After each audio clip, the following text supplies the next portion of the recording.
Xiao Yan berjalan mondar-mandir dalam 2 langkah, meraih tubuh naga yang dipulihkan dan linglung kebersihan, melemparkan tubuhnya ke ekstrim, dan berlari menuju pintu masuk ngarai. Sosok ketiganya baru saja menghilang di ngarai. Seorang Tyrannosaurus tidak tahu seberapa banyak bayangan raksasa itu jatuh dari langit dan jatuh ke tanah tempat ketiganya berdiri. Dinding gunung sepertinya tidak mampu menahan guncangan kekuatan dari bayangan raksasa itu. Sebagian besar pegunungan mulai retak.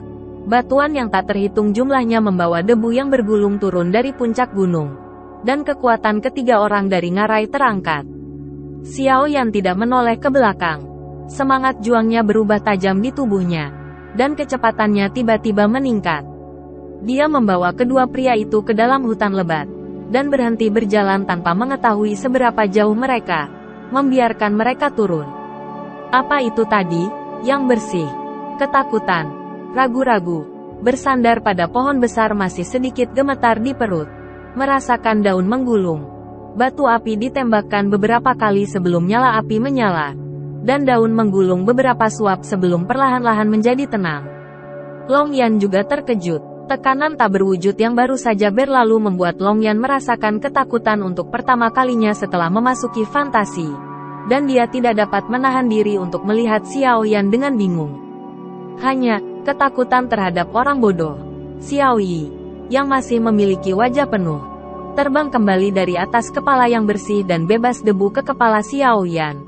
Tanpa perasaan menarik keluar bentuk sarang di rambut Xiao Yan, dan berbaring dengan nyaman. Bersenandung beberapa kali. Xiao Yan tidak langsung menjawab pertanyaan tentang Jingdas. Sebagai gantinya, dia mengeluarkan daun dari cincin nafsu makan dan menyesapnya setelah membiarkannya ringan. Sehingga jantung berdebar-debar keluar dengan asap perlahan keluar dari mulutnya. Melirik keduanya, "Kakak Xiao, bagaimana ekspresimu?" Ketakutan tidak terlihat seperti ketakutan, tapi sedikit keterkejutan. Jingjing menatap Xiao Yan, dan merasa biksu kedua sedang menggaruk kepalanya. "Aku berhak memberitahumu." Xiao Yan menggelengkan kepalanya dengan senyum menyeringai, seolah memikirkan pikirannya sebelum melanjutkan. "Apakah Anda ingat bahwa pada awal perang dengan 2 komunis, saya memberitahu Anda bahwa hal-hal berubah?" Bersih dan mengangguk. "Itu karena kekuatan jiwaku telah mendeteksi bahwa tidak hanya ada 2 binatang Yalong dan Yafeng di ngarai ini." Xiao Yan sedikit mengernyit dan lega. "Ada sebuah gua jauh di dalam ngarai.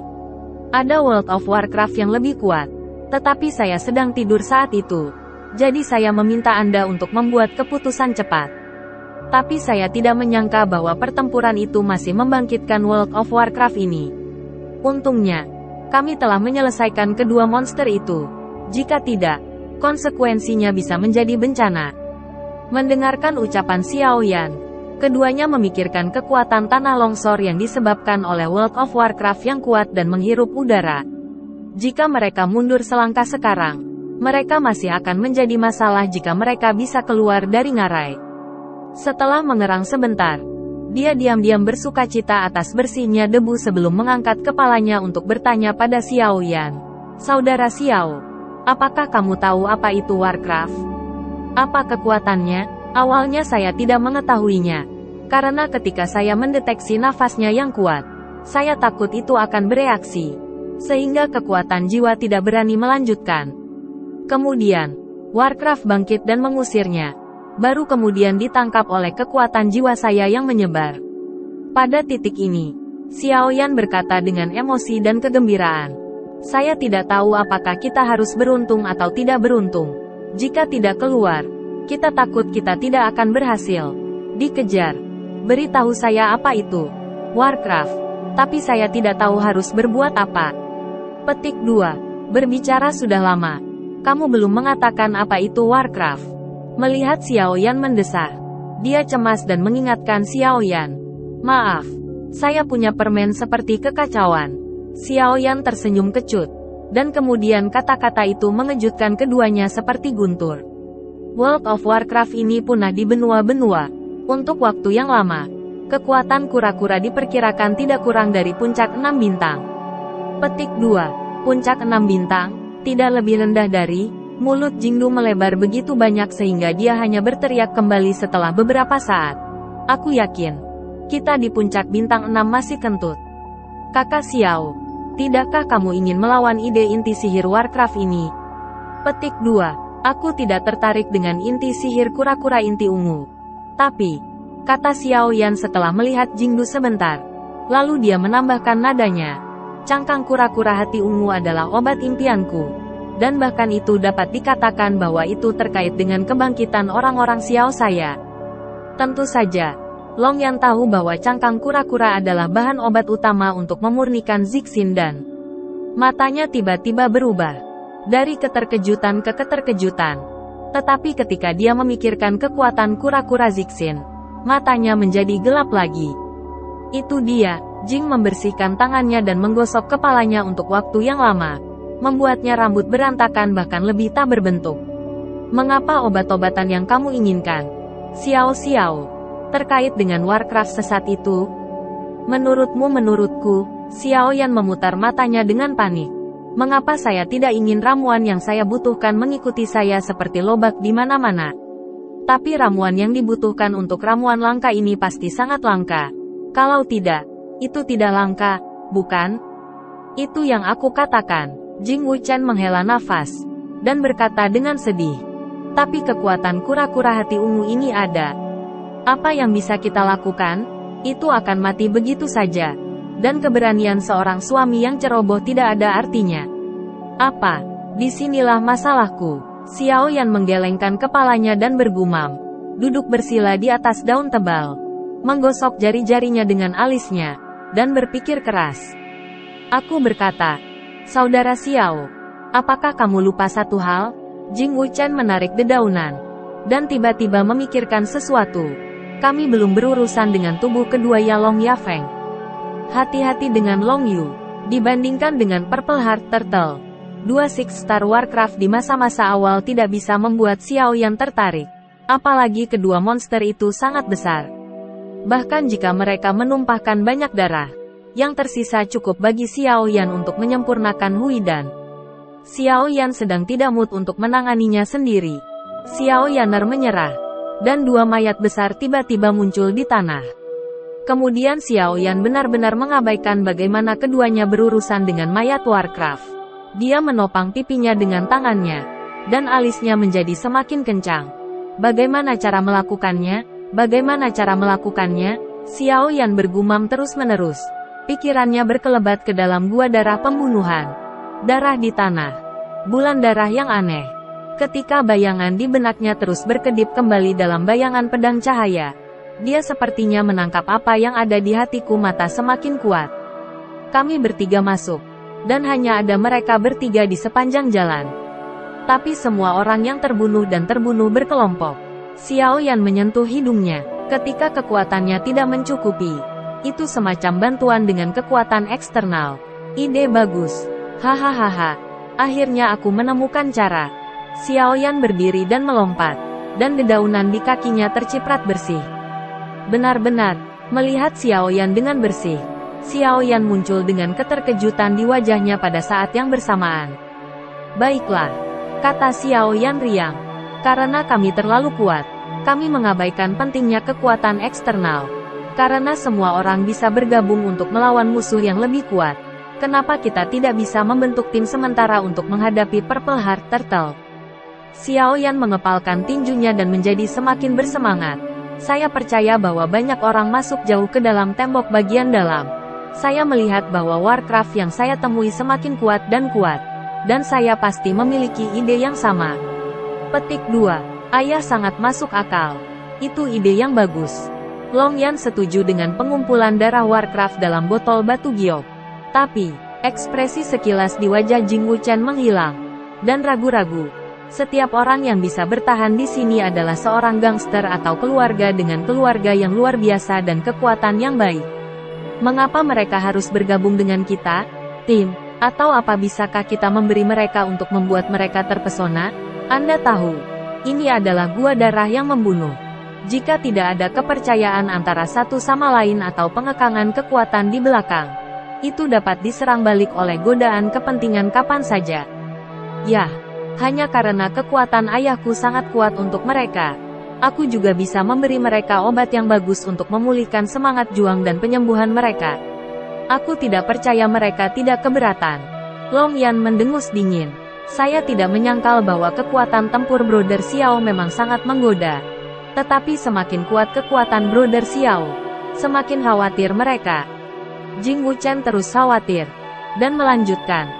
Khawatir kita akan menyerang mereka pada saat kritis. Aku khawatir kita akan membunuh dan overdosis setelahnya. Kecuali, saudara Xiao benar-benar bisa membuat obat mujarab untuk mereka, yang disebut kekayaan buatan, burung mati, dan kematian makanan. Di bawah jaminan identitas saudara Xiao sebagai saudara pemuja setan, Xiao Ye percaya bahwa masih banyak orang yang bersedia mengambil risiko untuk merayu. Petik 2. Ini. Kata-kata Xiao Yan menjadi tenang. Dalam hal ini, King Lingye dan Bloodghast dan saja tidak cukup. Jika Anda memikirkannya, Xiao Yan menemukan bahwa meskipun dia memiliki resep yang dapat membuat sebagian besar kaisar rela mati untuk hidupnya, sangat sulit untuk mengumpulkan bahan, seperti bunga kehidupan, atau dia tidak dapat diekspos, seperti Xiu Dan, Purple Heart dan selain itu, hanya cinta jiwa dan Hui Chun dan yang dapat digenggam. Tetapi cinta jiwa Xiao Yan tidak ingin membiarkannya mengalir terlalu banyak. Dan Hui Chun dan tidak tergoda untuk melawan kaisar dalam pertumpahan darah ini. Besar, apa yang bisa saya lakukan? Xiao Yan Gangshu mengerutkan kening lagi. Saya percaya bahwa saudara Xiao pasti memiliki resep yang bagus. Jing Wuchen berspekulasi dari ekspresi Xiao Yan. Namun, untuk menghadapi Warcraft dengan kekuatan tidak kurang dari puncak 6 bintang, ini membutuhkan banyak kaisar. Semakin bagus resepnya, semakin sulit menemukan jamu yang dibutuhkan. Bahkan jika Anda bersedia menyempurnakannya, Brother Xiao, Anda tidak akan dapat memenuhi permintaan yang sangat besar. Petik 2. Ya, kata-kata Xiao Yan membangunkan Xiao Yan, dan alis Xiao Yan perlahan terbuka lagi. Bahkan jika kamu memasuki dunia fantasi, kamu hanya elit dari setiap keluarga, tetapi levelnya terbatas.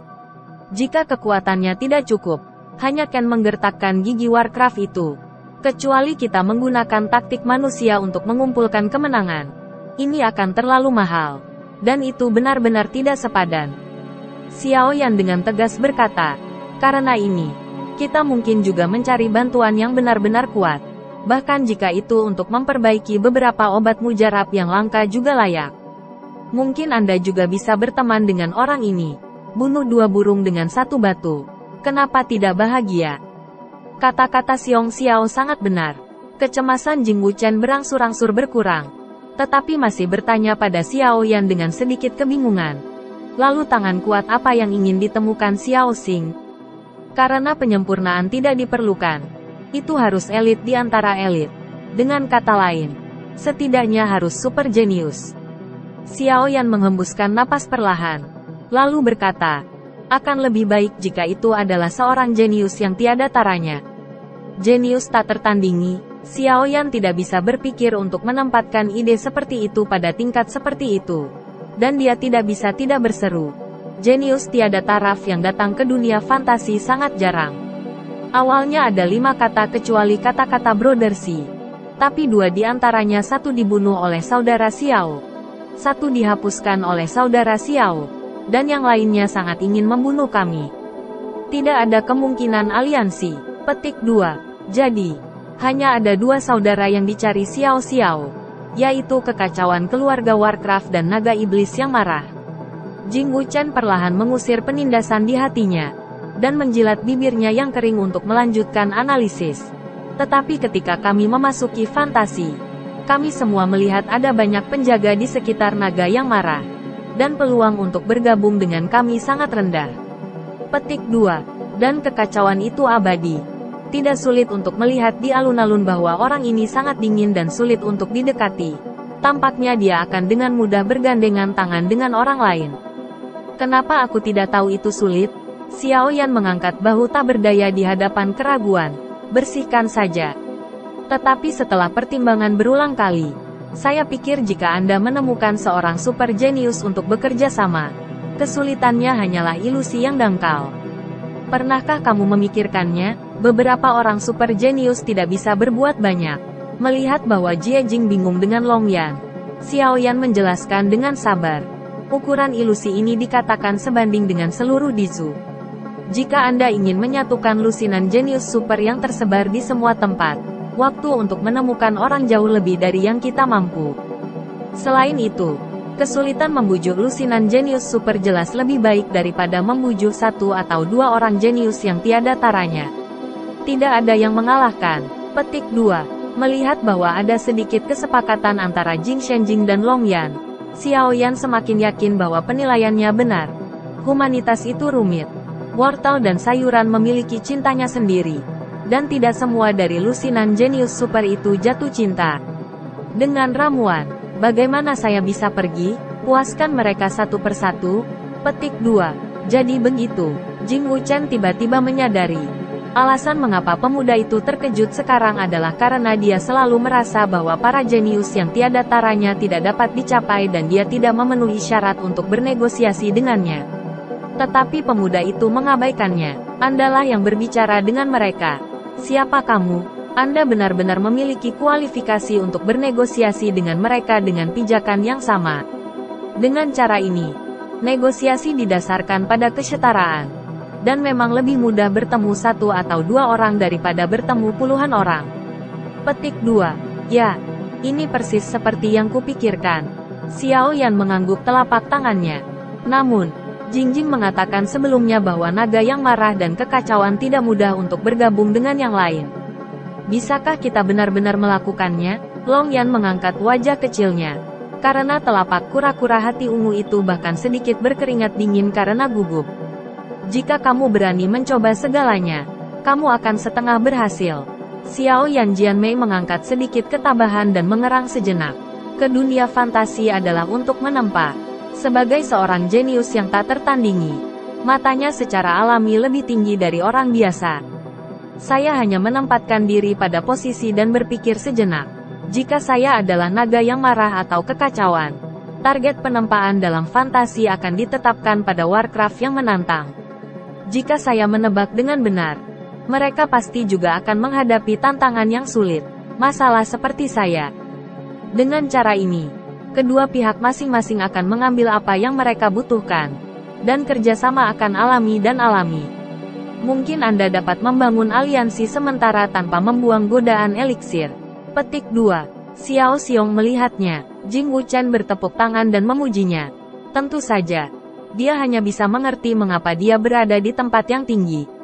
Menjadi tinggi. Bisakah kamu jelas? Apa maksudmu? Long Yun bingung. Menggaruk kepalanya dan melihat ke jaring yang bebas debu. Tingkat kekuatan itulah yang memungkinkan kita untuk memahami pikiran satu sama lain. Bersih dan bangga untuk menjelaskan kepada Long Yan. Potong. Mudah dimengerti. Jangan katakan kepura-puraan seperti apa. Long Yan tidak bisa bangga menjadi bersih dan berdebu. Dia melirik bersih dan tanpa debu sebelum beralih ke Xiao Yan dan bertanya.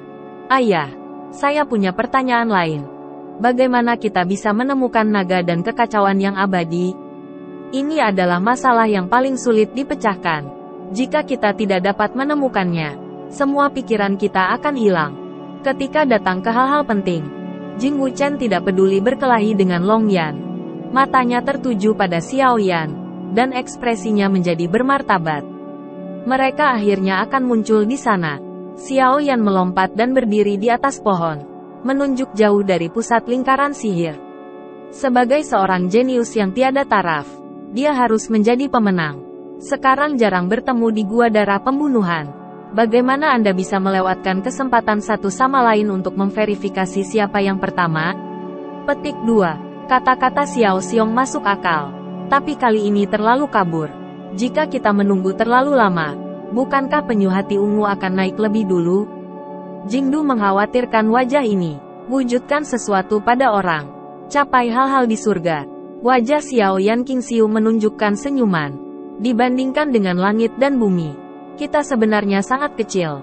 Karena kita tidak bisa mengendalikan segalanya, maka bertaruhlah pada keberuntungan. Selain itu, saya pikir mereka mungkin akan ada sebelum kita.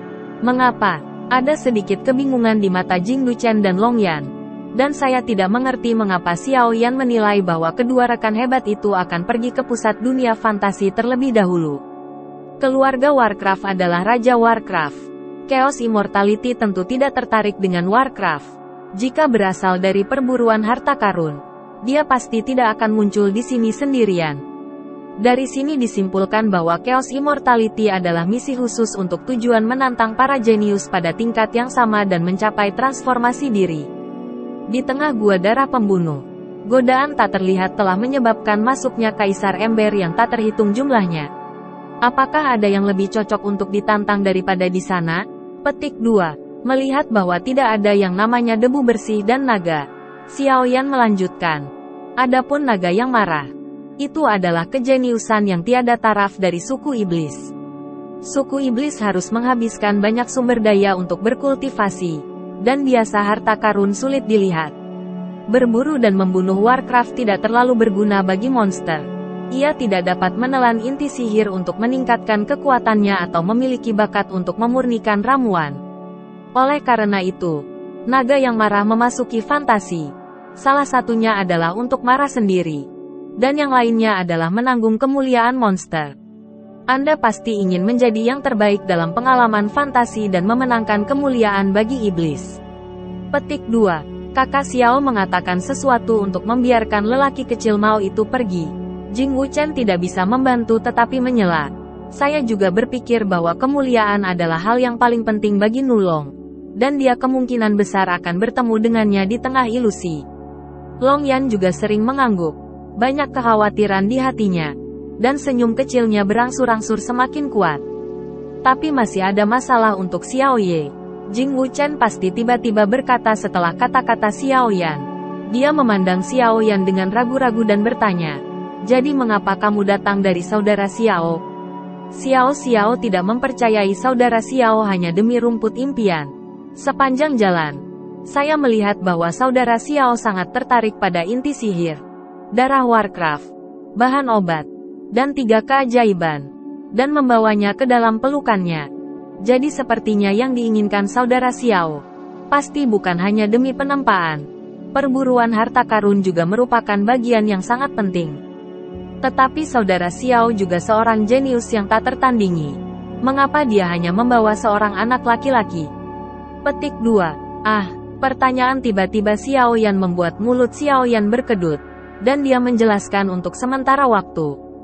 Sebenarnya, saya hanya memiliki ide mengasah diri dan menemukan serta memimpikannya rumput. Tentu saja, sebagai alkemis, bunga-bunga eksotis dan World of Warcraft di sini juga merupakan daya tarik besar. Peta harta karun memiliki 3 keajaiban, yang murni kejutan tak terduga. Tidak ada harapan sebelumnya. Adapun jumlah pengikut yang Anda sebutkan. Xiao Yan berhenti, dan berkata dengan sedikit malu. Apakah menurut Anda saya tidak mau? Tetapi orang-orang Xiao pindah dari Dizu hanya 100 tahun yang lalu. Dan warisan yang terkumpul tidak mampu menanggung banyak kerugian. Keluarga Warcraft meremehkan begitu banyak pengikut karena tidak ada yang berani mengacaukan mereka. Dan saya ingin tetapi tidak bisa. Petik 2. Semua kata-kata Xiao Yan berubah menjadi desahan yang dalam. Jika orang-orang Xiao penuh kekuatan dan memimpin sejumlah besar bawahan mereka untuk menyerang dan membawa semua World of Warcraft dan harta surga dan bumi ke dalam tas ini. Betapa menyenangkannya. Semakin banyak Xiao berpikir, semakin banyak dia merasakan kebutuhan mendesak untuk meningkatkan kekuatan rakyat Xiao. Cangkang kura-kura hati ungu harus diperoleh. Tinju Xiaoyan berangsur-angsur mengepal, dan matanya menunjukkan ketegasan yang tidak perlu dipertanyakan lagi. Maaf, saya terkejut melihat kekuatan saudara Xiao. Saya pikir warisan orang-orang Xiao seharusnya tidak buruk meskipun tidak mendalam. Tetapi saya tidak menyangka akan membangkitkan emosi saudara Xiao. Jing menggosok tangannya dengan gelisah, berkata pada Xiaoyan dengan penyesalan. Tidak apa-apa, Xiaoyan melambaikan tangannya dengan murah hati. Munculnya ras membutuhkan waktu. Orang Xiao yang kamu lihat sekarang bukanlah orang Xiao di masa depan. Tunggu dan lihat. Orang Xiao dalam beberapa tahun pasti akan mengejutkanmu. Ned Clean ingin mengatakan bahwa kebangkitan sebuah keluarga tidak dapat dicapai dengan kekayaan dalam semalam. Karena pembentukan kekuatan kelas 1 membutuhkan terlalu banyak akumulasi.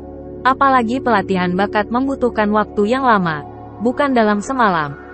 Dengan cepat, melihat mata percaya diri Xiaoyan, Jing Wuchen masih diam-diam memilih untuk percaya. Tidak ada alasan untuk itu. Karena orang Xiao memiliki Xiaoyan, Xiaoyan sudah menjadi legenda. Kehidupan legendaris tidak dapat disimpulkan dengan akal sehat. Prioritas utama adalah memenangkan Purple Heart Turtle, menyempurnakan beberapa Purple Heart dan meletakkan dasar yang lebih kokoh untuk perkembangan dan pertumbuhan orang-orang Xiao. Melihat keheningan yang bersih dan hening, Xiaoyan tersenyum entah kenapa, tanpa menyelidiki topik ini. Turun. Tubuh bergegas keluar dan terbang menuju pusat ilusi. Berapa banyak rahasia yang ada pada orang ini? Bersih dan bersih. Setelah merasakan senyum tak terduga Xiaoyan, dan merasa semakin tidak dapat memahami pantat Xiaoyan, dia menggelengkan kepalanya dan tidak lagi memikirkannya. Menyebarkan tubuhnya dengan Longyan dan mengikuti dengan cermat.